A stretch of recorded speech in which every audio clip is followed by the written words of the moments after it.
nhiều người vô cớ thì đã nói nhận thấy đau buồn.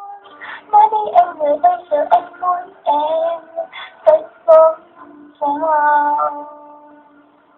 Anh chỉ đến bên em lúc buồn, vậy nhưng ngày vui anh về nơi đâu. Anh chỉ đến bên em lúc say, vì hết say anh đâu ở đây. Anh là ai đi qua chốn này, còn em là ai trong cuộc đời anh đây. Nói đi anh ơi, em vì sao anh đã yêu em như vậy.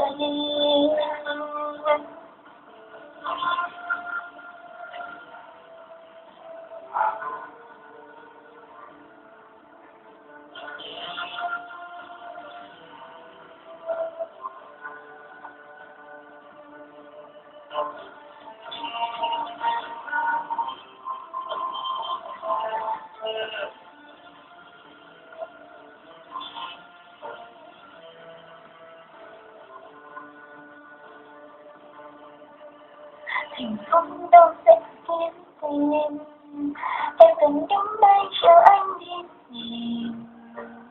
Lúc anh không còn ai hết, hãy im em sẽ đi kiếm.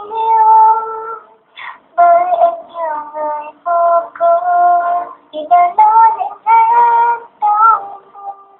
Nói đi anh người ơi, anh muốn em phải sống sao. Anh chỉ đến bên em lúc buồn, thấy những ngày vui anh về nơi đâu. Anh chỉ đến bên em lúc say, vì hết say anh đâu ở đây. Anh là ai qua chốn này, còn em là ai trong cuộc đời anh đây. Nói đi anh người ơi, vì sao anh đã yêu em như vậy. Anh chỉ đến bên em lúc buồn, vì những ngày vui anh về nơi đâu. Anh chỉ đến bên em lúc say, vì hết say anh đâu ở đây.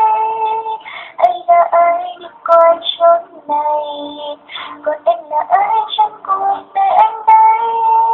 Nói đi anh người ơi, vì sao anh đã yêu em như vậy. Nói đi anh người ơi, vì sao anh nói